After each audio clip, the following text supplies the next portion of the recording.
et remettre ainsi le théâtre au cœur de la cité. La secte. C'est clair.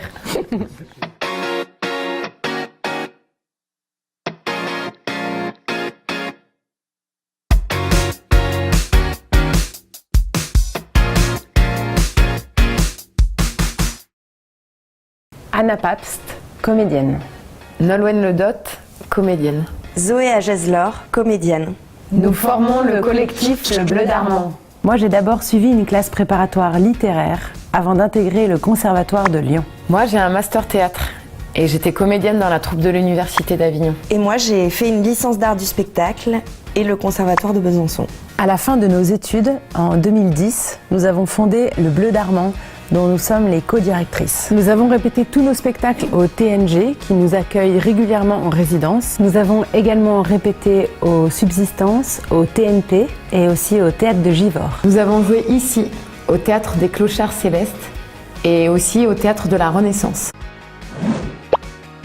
Ce sont des mises en scène collectives, impliquant tous les artistes réunis autour de chaque projet. On les appelle les Armands associés. Toute la première partie de la création d'un spectacle se fait avec un long travail à la table, comme on dit. On travaille le sens des textes, la dramaturgie. On détermine notre axe de travail avant de passer au plateau. Et là, il n'y a pas un metteur en scène attitré.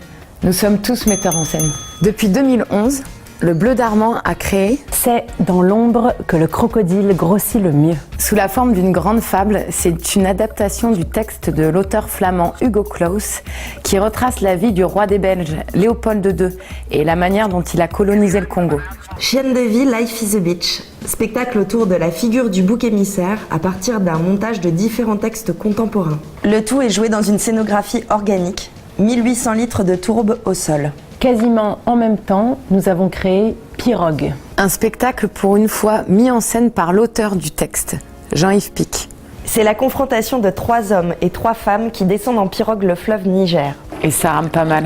Ça raconte aussi la futilité de ces 6 Européens incapables de se taire face à la beauté du désert africain. Puis, l'homme aux petites pierres encerclé par les gros canons.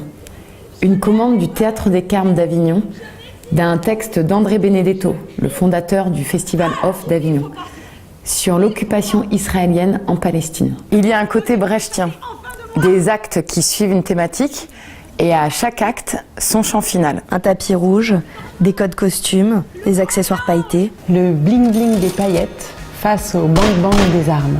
En ce moment, nous sommes en création sur notre prochain spectacle en cours d'écriture par l'auteur Martinage, 7 reines, épopée d'un crachin d'amour. C'est l'histoire des sirènes du royaume d'Alexandrie. Chaque année, à la saison des amours, elles quittent la Méditerranée pour leur traditionnel voyage migratoire en Bretagne. Et chaque année, elles cèdent au chant des marins.